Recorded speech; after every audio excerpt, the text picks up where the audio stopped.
My name is Sarah, and I'm a 40-year-old single mother living in New York. I've raised my son, Gideon, entirely on my own since he was a child. Now 23, he and I share an incredibly close bond. One cold winter evening, Gideon came home after a long day of work and school, looking completely drained.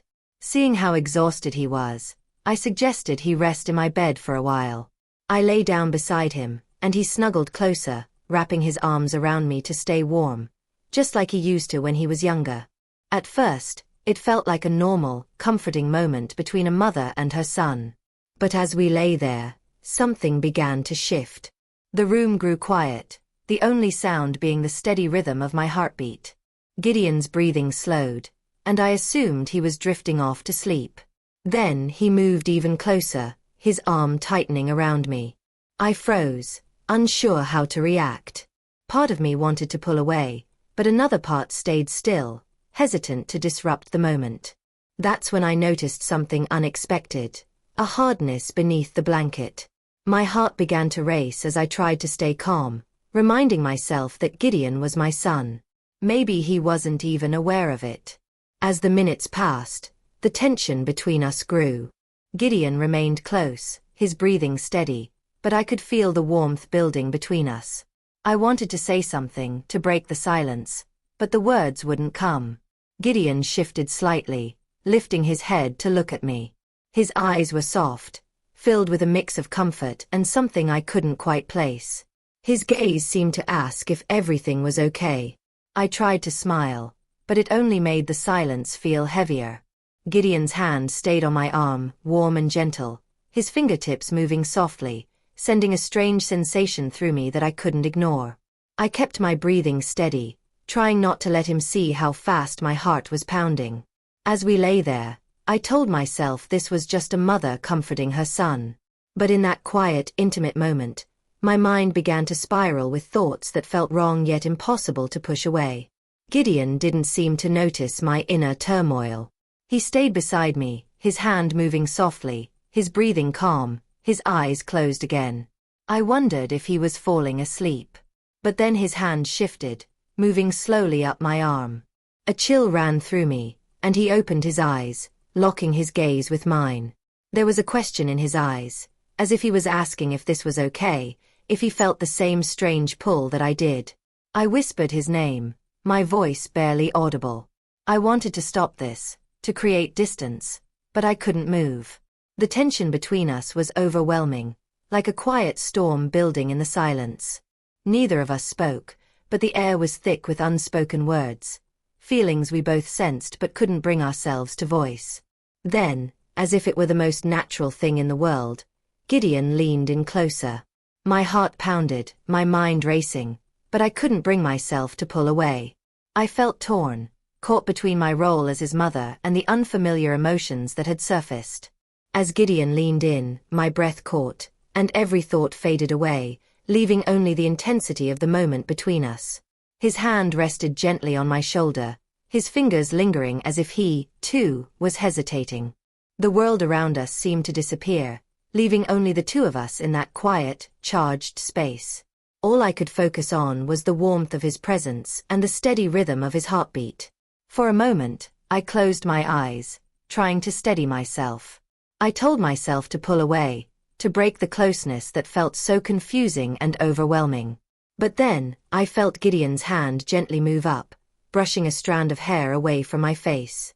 It was such a simple, tender gesture, yet it stirred something deep inside me, an ache I couldn't quite understand.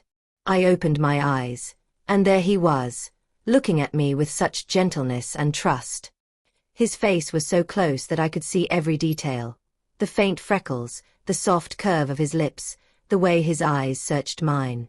There was a vulnerability in his gaze that mirrored my own, and I could tell he was just as lost in this moment as I was. We stayed like that, suspended in silence, as if time itself had stopped. My mind was a whirlwind of questions, doubts, and emotions I couldn't make sense of, but my body refused to move. I felt drawn to him, this person I had raised, yet in that moment, he felt like someone entirely new to me.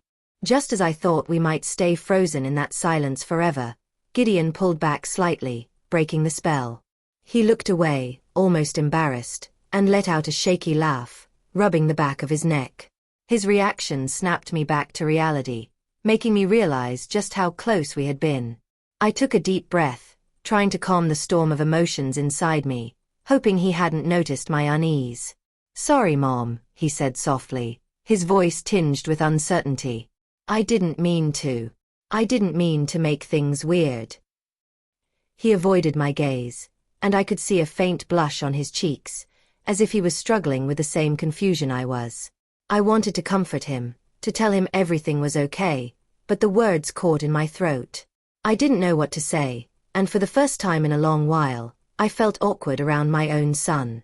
I reached out, placing my hand on his shoulder, and gave him a small smile, hoping it would ease the tension.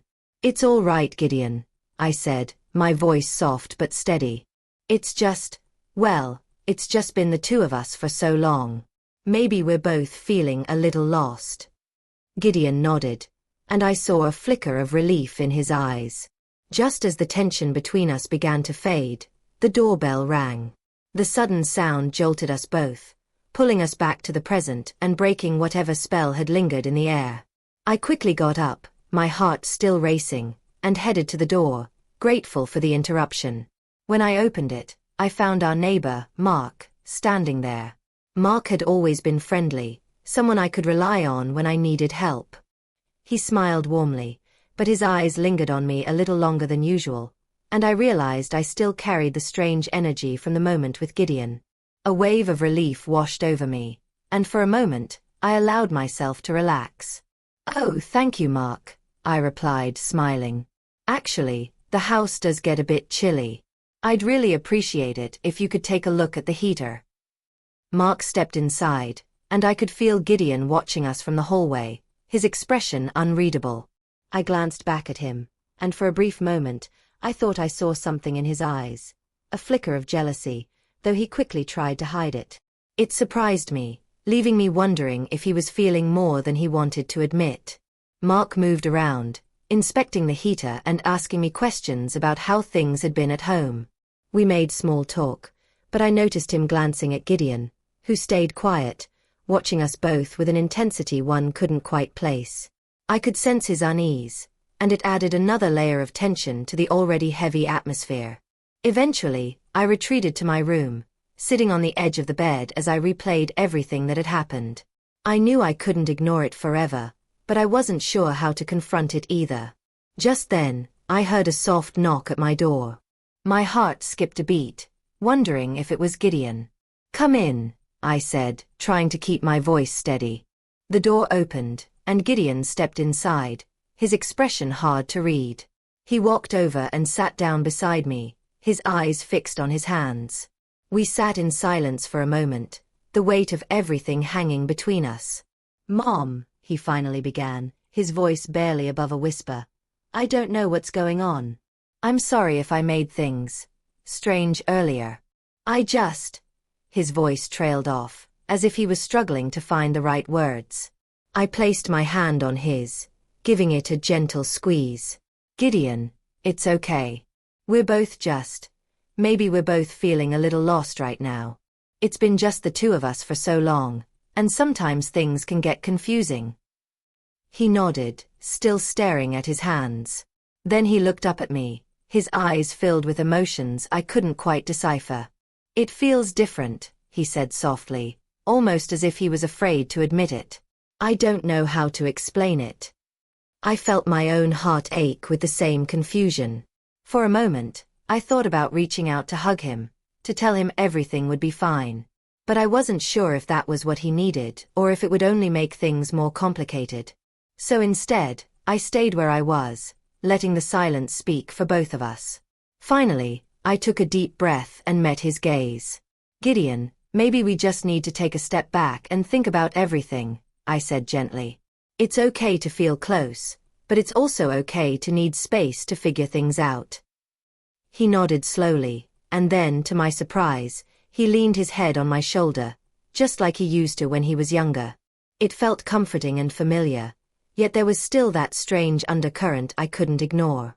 My heart softened, and I wrapped my arm around him, pulling him close in a way that felt safe, even though I knew the questions between us hadn't been fully answered. For the first time in a while, I felt a glimmer of hope. Maybe we didn't need to have all the answers right now. Maybe we could take it one step at a time, figuring things out together, even if it was complicated. As we sat there, holding on to each other, a sense of calm washed over me. It was a quiet hope that no matter what, we would find our way through this together. We stayed like that for a while, sitting in silence, as if the confusion between us could dissolve simply by being close. But deep down, I knew it wasn't that simple. The warmth between us was comforting yet unsettling, like a feeling just beneath the surface that neither of us could ignore. After a while, Gideon pulled back and looked at me, his eyes still filled with a mix of emotions. "I'm sorry, Mom," he said again, his voice soft.